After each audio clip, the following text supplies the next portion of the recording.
I treated my parents to a luxury trip to Spain, but they took my jobless sister instead, so I left them a brutal surprise when they landed. So here's the thing. My parents and I have been through a lot this past year. My sister Carmen went through a messy divorce that left her an emotional wreck. And when I say messy, I mean full-on disaster, arguments about money, her ex trying to keep the dog, late-night crying sessions that woke up half the neighborhood. It wasn't pretty. Carmen basically fell apart, and my parents and I had to pick up the pieces. My mom, Anna, was running around doing everything for her, helping her move out, dealing with lawyers, even cooking for some nights because she's just too fragile right now. My dad, Javier, tried to play it cool, but you could tell the whole thing was wearing him down. He started looking 10 years older in just a few months. And me? I was doing whatever I could to help out too, even though I had my own stuff going on. I work full-time and have my own bills to pay, but I still chipped in for things like Carmen's groceries when she ran out of money, which was often. I even gave her my old car after hers broke down because she couldn't handle the stress of buying a new one. We all carried her weight because, well, that's what family does, right? Fast forward to earlier this year, things finally started to settle down a bit. Carmen moved into her new place, and my parents stopped worrying about her every second of the day. I wanted to do something nice for them, a way to say thank you for everything they've done, not just for me, but for Carmen too. So I started planning. I'd been saving for years, just putting a little money aside every paycheck. Originally, I thought I'd use it for a down payment on a house or maybe a big trip for myself someday. But then I thought, why? Why not use it for something special now? My parents had been through so much stress and deserved a break, so I decided to plan a trip to Spain for the three of us. Why Spain? My mom always talked about wanting to visit Barcelona to see the Sagrada Familia. She's obsessed with architecture, and it's been her dream for as long as I can remember. My dad's more of a foodie, so I figured he'd love the tapas and paella. Plus, Spain has a little bit of everything: beaches, history, culture. It just felt perfect. I went all out. I spent hours researching the best flights, hotels, and tours. I made sure we'd have time to relax too, with plenty of free days to explore or just enjoy each other's company. The whole thing cost way more than I'm comfortable admitting, but I didn't care. It wasn't about the money, it was about creating memories with my parents. I pictured us wandering through cobblestone streets, eating churros dipped in chocolate. Anyway, the day of the trip finally came. I woke up early to pick them up and drive them to the airport. I was so excited I barely slept the night before. I pulled into their driveway right on time, or so I thought. As soon as my mom stepped onto the porch, she said, "You're late." I glanced at the clock on my dashboard. "It's 7:03, Mom, 3 minutes late." I tried to laugh it off, but she just gave me that look, you know the one? I got out of the car to help with their luggage. My dad came out with his suitcase, and I was about to grab it when the door opened again. That's when I saw Carmen dragging her own suitcase behind her. I stopped in my tracks. "What's going on?" I asked, my voice already tight. My mom looked at me, smiling way too brightly. "Oh, Valeria, we decided Carmen should come instead of you. She's been through so much lately, and she really needs this trip." I froze. Instead of me? My heart was racing, but I tried to keep my voice steady. "Mom, I've been planning this for so long. I paid for everything." She waved me off like I just said something ridiculous. "And we're so grateful, sweetheart, but you work so hard. You can take another trip later. Carmen needs this right now." Carmen didn't even look guilty. She just smirked and said, "Thanks for understanding, Val. This means a lot to me." I turned to my dad, hoping he'd back me up, but he avoided my eyes and handed me his suitcase like it was no big deal. This couldn't be real. But what could I say? I wasn't about to throw a tantrum in the driveway, so I swallowed my anger, clenched my jaw, and forced a tight smile. "Let's get going then," I said, my voice flat. The car ride to the airport was weird. I don't know how else to describe it. It wasn't just the awkward silence. It was the heaviness in the air, like everyone knew something was off, but nobody wanted to be the first to say it out loud. Well, not everyone. Carmen clearly had no clue. She was sitting in the back seat, chatting away like this was the greatest day of her life. "Oh my gosh, Mom," she said, leaning forward to the front seat. "Did you see that thing on TikTok about the shopping streets in Madrid? I have to go. And do you think we'll have time for a day trip to Toledo? I read that it's so cute and historical or whatever." I didn't even glance at the rearview mirror. My hands were gripping the steering wheel so tight my fingers started cramping. How was she so casual about this? Did she really not get how screwed up it was that she was here instead of me? Mom just chuckled like everything was fine. Don't worry, Carmen. We'll have time for everything. And even if we don't, we'll be back someday, right, Javier? My dad, sitting quietly in the passenger seat, gave some half-hearted, like he didn't want to be involved in the conversation. Smart move, honestly, but also kind of infuriating. He hadn't said one word to me since we left the house. It was like he couldn't even look at me. I couldn't keep quiet any longer. So just to be clear, I said, my voice flat, this is officially her trip now? The car went quiet for a second. Then Carmen, oblivious as always, said, Don't be so dramatic, Val. I mean, you'll get your turn eventually, right? Eventually. Eventually? My grip on the wheel tightened, and I had to force myself to take a deep breath before I snapped. Sure, Carmen. Whenever eventually happens, let me know. Mom turned to me, all fake sweetness. Valeria, please don't ruin this for Carmen. She's had such a tough year. You know how hard the divorce was for her. There it was. The reason, the excuse for everything they'd done this past year. Carmen's divorce. It was like a golden ticket she could flash whenever she wanted something. Need groceries but don't feel like paying for them? Flash the divorce card. Don't want to deal with life's responsibilities? Divorce card. Now it was the let me steal Valeria's trip to Spain card. I bit the inside of my cheek so hard it hurt, but I didn't say anything else. What was the point? They'd already made up their minds. They always had. Honestly, Carmen needed this. Carmen deserved that. It had been the same story for as long as I could remember. If you asked them, I was the strong one, the one who could handle anything. Carmen was the fragile one, the one who needed to be protected. Protected from what? I never really figured that part out. I kept my mouth shut the rest of the drive, even though Carmen couldn't seem to stop talking.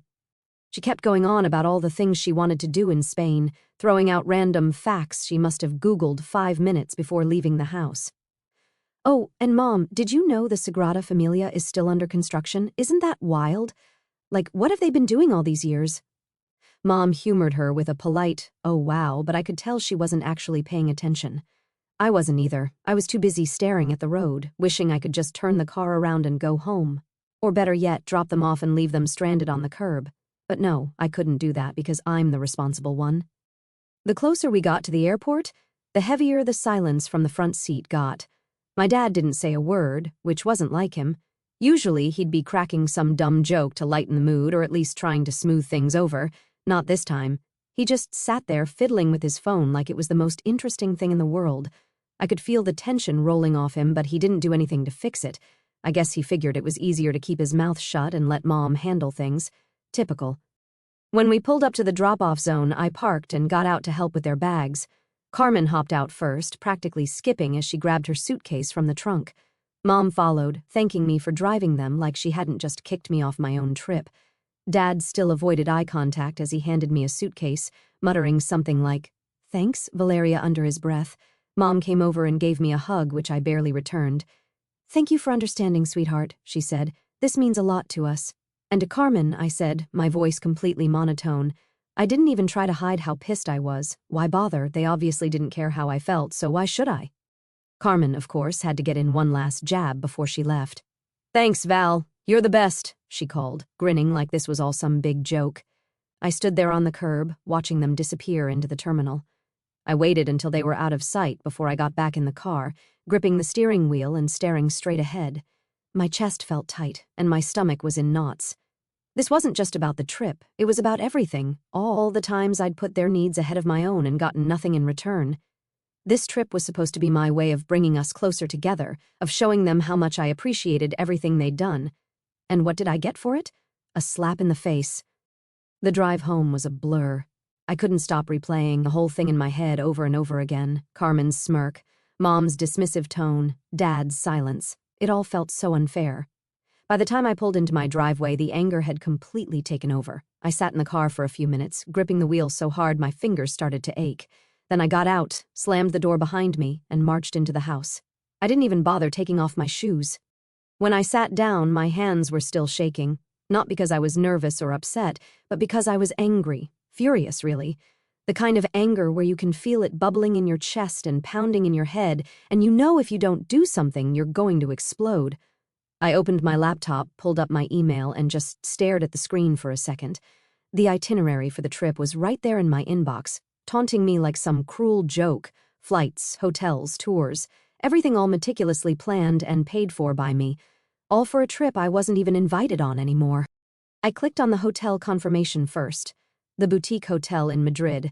I'd chosen it because it was supposed to be charming and intimate, with amazing reviews about the service and location, a place where we could relax after long days of sightseeing and enjoy each other's company. Well, apparently that was just for Carmen now. Not anymore, I muttered under my breath. It took about 3 clicks to cancel the reservation. I didn't even hesitate. The moment I hit cancel booking and saw the confirmation email pop up in my inbox, I felt a small sense of satisfaction. It wasn't much, but it was a start. Next was the villa in Seville. This one stung a bit more because I'd splurged on it. I mean, it had a private pool, a huge terrace, and was right near the old town. It was probably the nicest place I'd ever booked, and I'd been so excited about it. I could picture us sitting by the pool, laughing and sharing stories, finally feeling like a family again after everything we'd been through. Except now it would have just been Carmen sitting there, sipping iced tea and living her best life. "Yeah, no," I said to myself, shaking my head. "Cancel." The email popped up almost instantly. Another one down. The tours were next. I'd booked 2 private tours. I'd chosen private tours because I wanted us to have a more personal experience, to really connect with the places we were visiting without being stuck in some big tourist group. But now they could wander around aimlessly for all I cared. Cancel. Refund. Done. I sat back in my chair for a second, letting the cancellations sink in. It felt good. Really good. Not just because I was getting my money back, although that was a bonus, but because it felt like I was taking control of something that had been completely ripped away from me. Then I remembered the flights. I pulled up the airline's website and logged into my account. The flights were probably the most expensive part of the whole trip, especially since I'd upgraded my parents and myself to business class. It was supposed to be a treat, something special for them after all the stress they'd been through. But now the thought of Carmen sitting in business class, reclining in a comfy seat and sipping orange juice, made my blood boil. I couldn't cancel their flights entirely, they'd already checked in, but I could downgrade them back to economy. There we go. I clicked through the options, feeling a little guilty for about half a second, but then I remembered the smug look on Carmen's face when she said, "Thanks for understanding, Val," and the guilt evaporated. Downgrade. Confirm. Done. I leaned back again, staring at the screen. There was one last thing to deal with, the return flight. I clicked on the return flight details, my finger hovering over the cancel button for a second. I hesitated. Was this too far? Would they be stranded in Spain, completely helpless? Then I remembered who I was dealing with. My parents weren't helpless. They'd figure it out, just like they'd figured out how to replace me on this trip. "Good luck with this one, Carmen," I muttered and hit the button. Cancel. Confirm. Done. The email popped up, and I stared at it for a long time. I felt lighter, I guess, like some of the weight that had been crushing me all day had finally been lifted. I closed my laptop and stood up, stretching my arms. My chest didn't feel so tight anymore, but the anger wasn't completely gone. Not yet. I walked into the kitchen and grabbed a glass of water, sipping it slowly as I thought about what I'd just done. Part of me still felt guilty, like maybe I'd gone too far. But then I remembered why I'd done it. No, I didn't go too far. If anything, I'd done exactly what I needed to do. By the time I finished my water, I felt calmer. I grabbed my phone and scrolled through my emails, double-checking the cancellations to make sure everything was in order. They were still going to Spain, but they weren't going to have the luxury vacation I'd planned for them. They'd have to figure it out on their own now. And honestly, that felt like justice. I left my laptop on the kitchen table and went to my room, grabbing a book from my nightstand. I wasn't in the mood to read, but I needed something to distract me, anything to take my mind off the day I'd just had. As I lay there flipping through pages without really reading them, I felt a strange sense of satisfaction. For once, I hadn't just rolled over and let them walk all over me. I'd stood up for myself, even if it was in a quiet, behind-the-scenes way. They might not know it yet, but they were about to learn a very important lesson. You don't mess with someone who's been holding everything together for you. For the first time in a long time, I felt like I'd actually done something for myself. And that, I realized, was worth more than any trip to Spain. The call started before I even finished unpacking my suitcase. I was in my room, methodically putting away the clothes I'd packed for a trip I wasn't taking anymore, when my phone buzzed on the nightstand. I ignored it at first, then it buzzed again and again. I sighed, picking it up to see the barrage of notifications, missed calls, voicemails, texts, all from my mom, naturally. I scrolled through the messages, each one sounding more frantic than the last. Anna, Valeria, we can't check into the hotel. They don't have our reservation. Call me right away. Anna, this isn't funny. Fix this now. Anna, what's going on? The front desk says we have no tours booked either. I smirked. Yeah, they were starting to figure it out. I put the phone down and went back to unpacking. It was almost funny how quickly they'd gone from "Thank you, Val, you're the best to fix this now." What exactly did they think was going to happen? That I'd just sit back and fund their dream vacation after they decided I wasn't good enough to join? The buzzing continued as I hung my dresses back in the closet and placed my shoes back on the shelf. It filled the room like a mosquito that wouldn't leave me alone. By the time I finished unpacking, I couldn't take it anymore. I grabbed my phone and answered the next call. Valeria!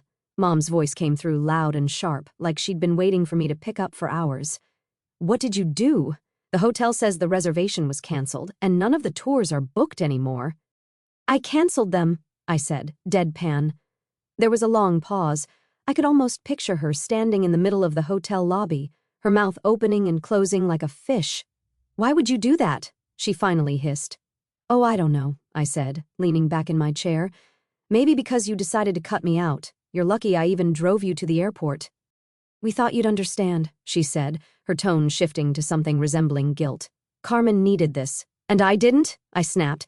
I've been helping you support her all year. I've paid for everything. And when I finally do something for myself, you kick me out of it. No, Mom, I don't understand. Her voice grew sharper. Valeria, we don't do this to each other. Funny, I said. I was just thinking the same thing. Before she could respond, Carmen's voice came through in the background. Mom, just hang up on her. She's being ridiculous. That was the last straw. You know what? I said, my tone icy.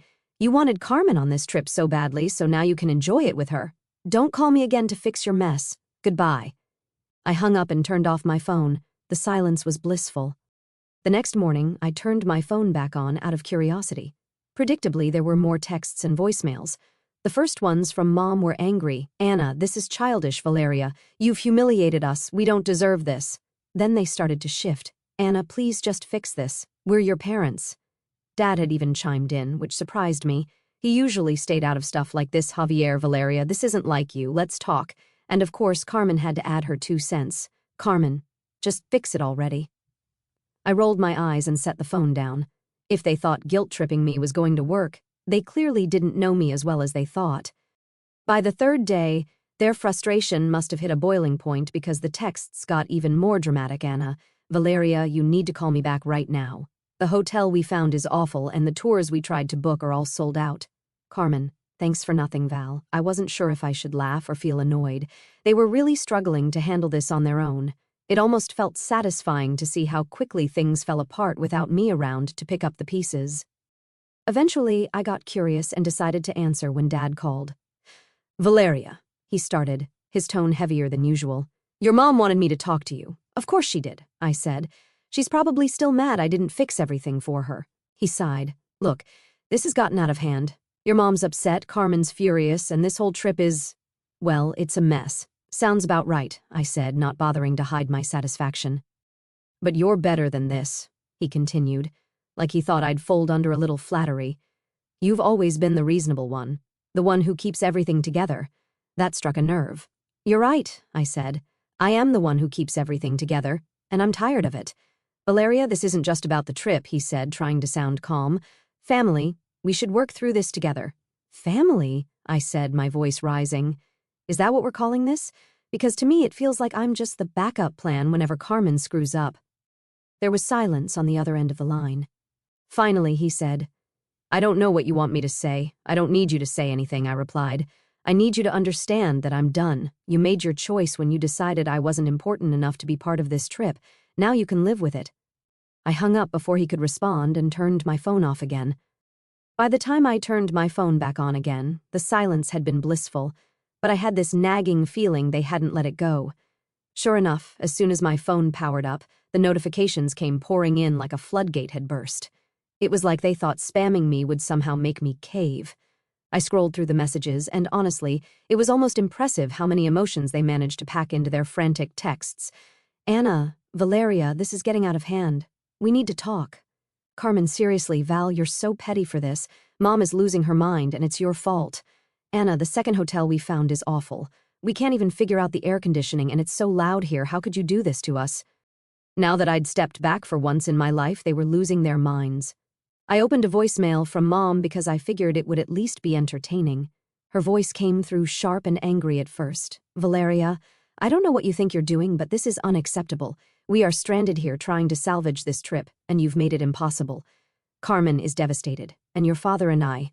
She paused, and her tone softened, probably hoping to guilt me into feeling bad. We are so disappointed in you. This isn't who you are. Call me back so we can sort this out. I laughed out loud. This isn't who you are. The irony of that statement hit me like a brick. Who I was, apparently, was the one who always put them first, who always made sure things ran smoothly no matter how much it cost me financially, emotionally, or otherwise. Well, not anymore. Over the next couple of days, the texts kept coming, but they started to shift. Instead of just angry rants, there were hints of desperation. Javier, we just want to understand why you're so angry. That one almost made me laugh. Why I was so angry? Really? After everything they'd done, they still didn't get it, but I wasn't going to explain it to them again. They could figure it out on their own. Meanwhile, I spent my days enjoying the peace and quiet without their constant demands hanging over me. I finally had time to focus on myself. Of course, the peace didn't last long.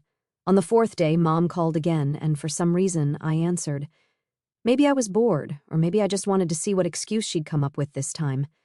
Valeria, she barked as soon as I picked up. This isn't funny anymore. We are struggling here. Do you have any idea how embarrassing this is?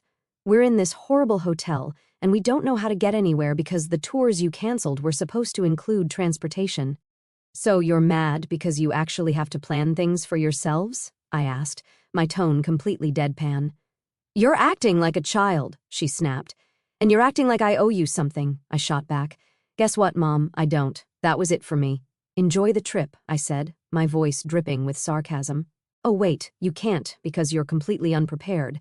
Not my problem. Goodbye. If they wanted to act like I didn't matter, then they could figure out how to survive Spain without me. By the time their flight back home was due, I had fully settled into my quiet, stress-free routine. My phone stayed off most of the time, and I'd only turned it on once or twice to check for anything important. Work, friends, bills, things like that. The endless stream of texts and voicemails from my parents and Carmen didn't exactly qualify as important, so I just ignored them. I'd gotten used to the silence. It was peaceful. But the day their flight was scheduled to land, I figured they'd come straight to me. I wasn't going to hide. If they wanted to throw their tantrums in person, they were welcome to try. Sure enough, about an hour after their plane touched down, a taxi pulled into their driveway, and I saw them climbing out, dragging their bags behind them. I was already there, parked in their driveway, sipping coffee on their porch swing like I didn't have a care in the world. They spotted me as soon as they got out of the car. Mom looked exhausted but still managed to look annoyed. Dad, well, he just looked like he wanted to disappear. Carmen was the first to speak. Well, I hope you're happy, Val. You completely ruined the trip. I raised an eyebrow but didn't bother standing up. Did I? Or did you ruin it when you decided to kick me off the guest list? Mom's jaw tightened, and she threw up her hands like this was somehow my fault. You know what you did, Valeria. Canceling everything, that was spiteful and childish. We couldn't even find decent hotels after that, let alone tours. It was a nightmare. Oh no, I said, feigning concern as I took another sip of coffee. A nightmare, you say? What happened? Did Carmen not get her Instagram-worthy photos? Carmen groaned. You're so petty. It's not about Instagram, isn't it though? I shot back. Because from where I'm sitting, it sure looked like this trip was all about you. Dad stepped in, his voice quieter but still firm. Valeria, you didn't have to cancel everything. You could have just, I don't know, let it go and come on the next trip. That got me to my feet. I put my mug down on the little table beside the swing and folded my arms. The next trip? Really? You think I'm going to just brush this off and plan another trip for the three of us? Or is Carmen going to magically need that one more than me too? I continued, my voice steady. You always think Carmen needs more attention, more support, more help, and I'm always the one who has to sacrifice so she can have it. Not this time. Carmen crossed her arms and scoffed. Wow, Val, get over yourself. You're acting like this trip was some huge gift when really it's just money. You'll make more." I stared at her, my jaw tightening. "Do you even hear yourself? Do you know how much work and sacrifice went into planning that trip? How many things I gave up so I could make it special for Mom and Dad? And you just waltz in at the last minute and take it like it's owed to you. You're unbelievable." "We didn't mean to make you feel like that," Dad said, but his voice was weak. "But you did," I said, holding his gaze. "And now you're upset because I didn't just roll over and take it. You're mad because I finally said enough is enough." Mom's face softened a little, and for a second I thought she might actually apologize, but then she said, "We just thought you'd understand, Valeria. You're so strong, and Carmen isn't." I finished for her. "Yeah, I got the memo. I've been hearing it my whole life. Guess what, Mom?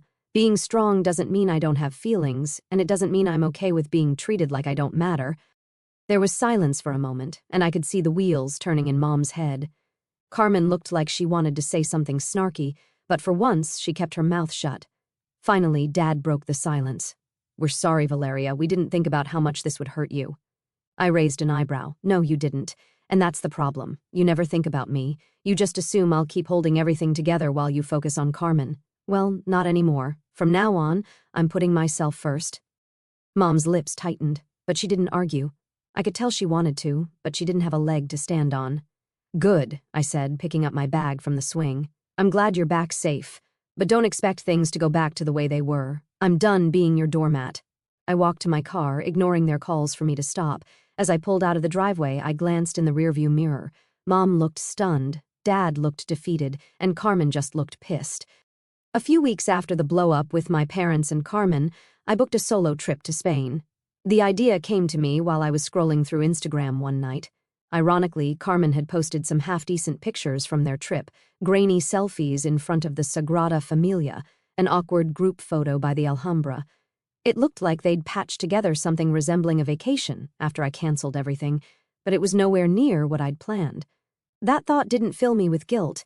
It made me realize something. I didn't need to tie my happiness to theirs anymore. Why should I miss out on Spain just because they ruined my first plan? I had the money back from all the canceled bookings, and the idea of going on my own started to feel freeing. No schedules to accommodate, no family drama, no compromises. Just me doing what I wanted, when I wanted. When I flew back home, I felt lighter. My parents had texted me a couple of times while I was gone, and I'd skimmed through their messages. Mom was trying to sound apologetic, but it still had that undertone of guilt, tripping she was so good at. "Anna, hope you're enjoying your trip. Maybe we can talk when you get back." I didn't reply right away. I wanted to, but on my terms. I'd made that mistake too many times before, rushing to smooth things over just to keep the peace. Not this time. A couple of weeks after I got back, I was feeling pretty good about how things were going. I had my life back in my hands, my boundaries were solid, and I'd made peace with the fact that I wasn't going to sacrifice for my family anymore. But of course, that peace didn't last long because my parents and Carmen just couldn't leave well enough alone. It started with the calls. At first, it was just the occasional checking in type of message. Mom would call and leave a voicemail like, "Hi, Valeria. Just wanted to see how you're doing. Give us a call when you can." Nice enough on the surface, but I could tell there was an underlying tension. I ignored all of it. Every text, every voicemail, every guilt trip. I wasn't ready to have another argument, or worse, pretend like everything was fine just to keep the peace. Then came the favors. It started with a message from Mom, "Anna, Valeria, your dad's car broke down and we're struggling to figure out how to cover the repairs. I know you're good with budgeting. Can you help us out?" I stared at the text, feeling the familiar pressure creeping in. For years, I'd been the one to help out whenever something went wrong, whether it was helping with household expenses or stepping in during their financial messes. I'd always been the fallback, not this time. I replied with a simple, sorry to hear that. Maybe Carmen can pitch in." No response. A week later, Mom called again. This time, I decided to answer just to see what they wanted. "Valeria," she started, her voice full of that fake sweetness she always used when she was trying to butter me up. "How are you, sweetheart? We haven't heard from you in so long." "I'm fine, Mom," I said, keeping my tone flat. Good, she said quickly. "Listen, your dad and I were wondering if you could come over this weekend. The gutters need cleaning, and Javier's back has been bothering him lately. You're so good at that kind of thing." I almost laughed out loud. Now they wanted me to come clean their gutters? I can't, I said. There was a pause. Why not? She asked, her tone sharpening. Because it's not my responsibility, I replied. Hire someone if you need help. She sputtered for a second, clearly caught off guard. That's not fair, Valeria. We've apologized already. No, you haven't, I said, cutting her off. You've made excuses. You've tried to guilt me into forgiving you. But you've never actually apologized. And even if you did, it wouldn't change the fact that I'm done being your backup. Valeria, I have to go, I said, and hung up before she could argue. The final straw came a few weeks later when Carmen sent me a text. Carmen, hey Val, I need a huge favor. My rent's due and I'm short this month. Can you spot me $500? I'll pay you back a sap. I stared at the message for a full minute, feeling the familiar anger rise up. After everything, she still had the nerve to come to me for money like nothing had happened. I typed out a quick reply and sent it before I could second-guess myself. Me, no. Her response came almost immediately. Carmen, seriously? After everything I've been through, you can't help me out? Wow, you're unbelievable. That was it. I was done. No more explanations, no more arguments, no more giving them the benefit of the doubt. The next morning, I sat down and wrote an email to my parents. It wasn't long or overly dramatic. It was simple and to the point. Hi, Mom and Dad. I've been thinking a lot about everything that's happened, and I've come to a decision. I need to step back from this family dynamic for my own well-being. For years, I've been the one to hold everything together, to sacrifice my own needs for the sake of keeping the peace, but I can't do it anymore. I need space to focus on myself and build the life I want, free from the constant pressure to fix everyone else's problems. This isn't a decision I've made lightly, but it's one I feel is necessary. I hope you'll respect my boundaries moving forward. Valeria. I hit send and blocked their numbers. In the weeks that followed, there were a few attempts to get through to me. Emails from Dad, Facebook messages from Mom, even a friend of theirs reaching out on their behalf. I ignored all of it. It was hard at first, but as time went on, I realized how much lighter I felt without their constant demands and guilt weighing me down. For the first time in years, I was free to focus on myself without feeling like I owed anyone anything. Cutting ties wasn't easy, but it was the right decision. Some people might say I went too far, but honestly, I don't regret a thing. Sometimes the best thing you can do for yourself is walk away, and that's exactly what I did.